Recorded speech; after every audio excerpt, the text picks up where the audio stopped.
All right, let's talk about the Giants offense. Let's talk about Brian Daboll. People have talked about, is it time to fire Brian Daboll? It's weird. I've heard both takes with this game. I've heard people saying Brian Daboll deserves a 10-year extension for the fact that he's keeping this team even competitive here. I've also heard people say that he deserves criticism for how this game went. I kind of almost feel like both could be potentially true, which seems like an insane take, but just hear me out. Let's talk about why people are critical of Daboll to start things off.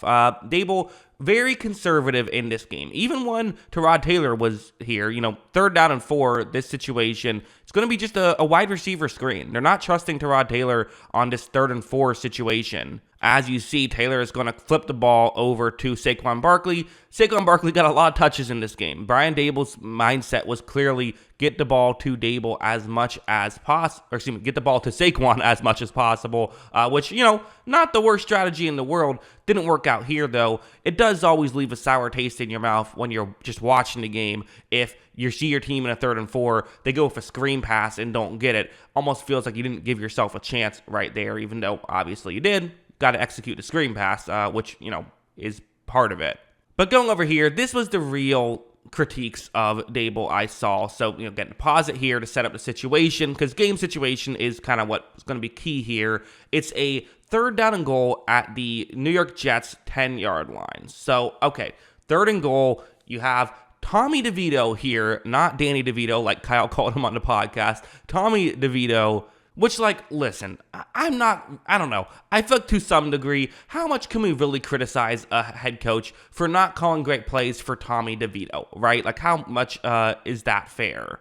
But at the same time, I don't know, maybe you can. I mean, it is still football, right? He still is an NFL quarterback. There still are things you can do. Well, watch what happens on this specific play. DeVito is going to take the snap, and this is just a designed quarterback draw from the start, which goes absolutely nowhere. Credit to the Jets for not getting too out of position and reading the play, reading what's going on.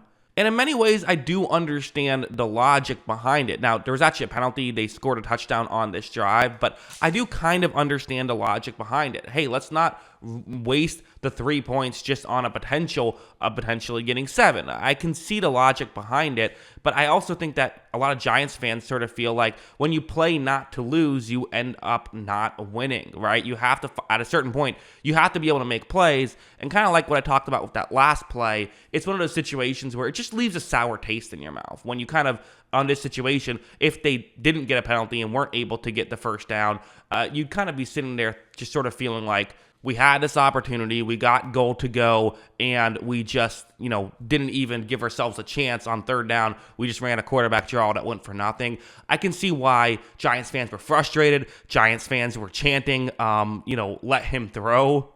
But again, it's one of those things where it's like, at the end of the day, I'm not going to crush him too much for not being able to manage Tommy DeVito, playing time, because at the end of the day, you're pretty much not going to be winning much at all in that circumstance. I would rather see how he does with good quarterback play, which we've seen in his past is pretty good. So I personally am not too worried about it, but I can see why some people are. This play was another situation that got him some criticism. Not the play concept itself, although we can talk about that as well. It's they're at the 19-yard line, 3rd down and 3, and you know what they're doing at this point, right? If it's a situation where it makes sense to run the ball, they're going to run the ball. Tommy DeVito is going to hand off the ball to Saquon Barkley, and given the fact that the Jets had no timeouts, this is the correct play. I've paused it right here. That was the smart decision. You can kill 40 seconds now, and now you have a decision to make, right? What are you going to do? There will be roughly 30 seconds left. It'll be, 4th and 1 or 2. You are at the 17-yard line. Do you kick the field goal to go up 6 points? Do you go for it to try and win it right there? To me, I probably go for it to try and win it right there. My logic behind it is that you would typically think that the difference between 3 and 6 in this spot isn't that significant. Obviously, we know how it's going to end up going, but I would feel like usually you're going to end up trying for a Hail Mary if you're the Jets in that spot. So being, up 6 versus 3 doesn't actually change much. Going for it gives you a chance to win, although kicking a field goal does give an opportunity to burn a little bit more time off the clock, right? Because you can, get a kickoff as well. So I understand why he wanted to do this. The analytics are actually not that strong in either direction between the field goal or the punt, or excuse me, field goal or going for it. Punting is not an option at the 17-yard line. But you see, it says slightly that you should go for it. The overall win percentage isn't even a full point higher in the go for it, but the logic is kind of, it makes sense. Their success rate of going for it would be 51% in this scenario. If you convert, you just win. If you get it, if you fail, still a 90% chance that you win. Your odds are very high. If you failed a field goal attempt, it's a little bit lower, just simply due to the fact that, field position matters a little bit, but a much higher success rate of kicking the field goal. Although, again, it doesn't guarantee you a win kicking the field goal, whereas going for it does. But what people always, who are anti-analytics always will bring up, every single analytic video I make will say, well, you got to factor in game situation, which I agree with, and I actually think this is the fine time to go away from the analytics. I do. I still think I would probably go for it, but I don't hate this to call to kick the field goal because just you have Tommy DeVito in. Like, how much do you trust being able to get 2 yards in this circumstance? The success rate is probably a lot lower than 51. Granted, field goal success rate also probably a lot lower given the weather, but I still think that while I would go for it, it feels to me like a reasonable minds can differ situation. I wouldn't crush Daboll for that one.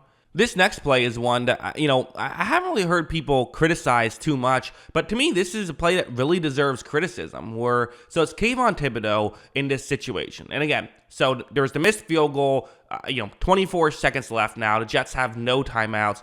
You've won the game. I mean, yes, you missed the field goal. You've still won the game. I mean, the Jets have to somehow get all the way into field goal range. 24 seconds, no timeouts. Keep everything over the middle. You'll let them, get into midfield. You're going to try to defend a Hail Mary. That's what kind of both teams are going for right now. Jets are trying to set up a Hail Mary. Giants are kind of saying, well, we don't want a Hail Mary situation. We're okay with it. We'll live with that given where we're at right now. But watch how Thibodeaux does the one thing you can't do, which is he tries to time the snap and is early, which, I don't know what you're thinking here if you're Thibodeaux. I really don't. This is not the time to do this. You're only rushing 3 for a reason. Pass rush is not as important on this play as it is in other plays. He has 3 sacks on the day. This almost feels like he's trying to be the hero right here instead of understanding the situation. And you can criticize coaching if you want. You can tell guys, hey, make sure you don't jump off sides. That's the last thing you can do because it gives the Jets a free timeout.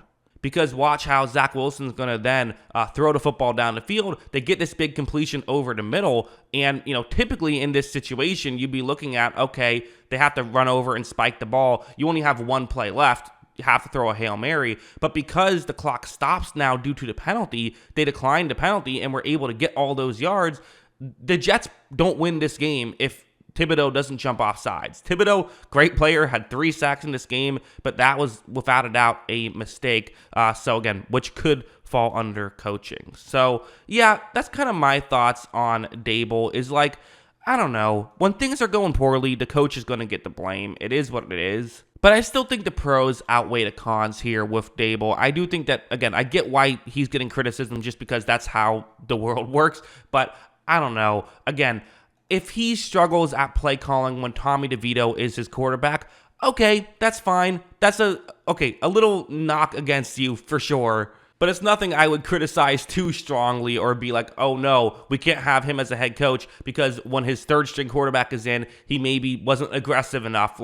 I don't know. I kind of understand it. Did this feel a little too close to a Joe Judge-led team? A little bit. It did. And I can see why there's maybe some concerns by Giants fans. But I think it's just a frustrating season. There's not a lot of talent on this roster, and he's doing what he can and maybe is being imperfect in that situation. That's how I view Daboll. But yeah, those are my thoughts. What are yours? Let me know in the comments below. Always love hearing from y'all. And of course, as always, thanks for watching.